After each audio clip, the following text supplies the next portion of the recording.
I'll give you two different examples of types of businesses that might use a ton of internet and one that might use very little. So me as a painter in my painting practice, I do use the internet very, very occasionally. I might reference another artist's work. I might listen to an artist's interview. I might do some research. I certainly will do emailing and correspondence and write grant applications online using internet. But as a studio artist who makes physical work, I am not using the internet like every minute that I make a painting. In fact, in general, my computer is away and out of the room while I'm working. So I'm not using the internet at all for most of my time. So in my painting practice, even though I do use the internet a little bit, the percentage is pretty tiny, okay, of business use. Often I don't even take that as an expense at all.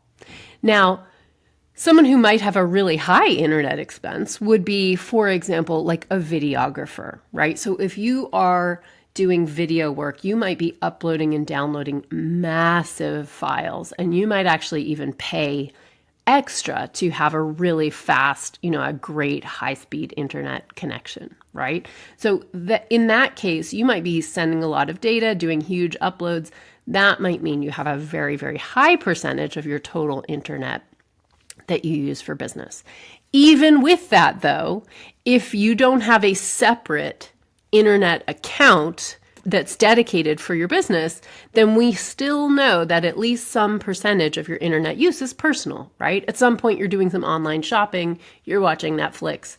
So in any case where you only have one of the thing, like internet connection or cell phone, you cannot take 100% of that expense as a deduction because it's provably false, okay? So even in that case, you might take 90%, 95% of the expense, but for sure you have to leave a little room for the fact that you have some personal usage.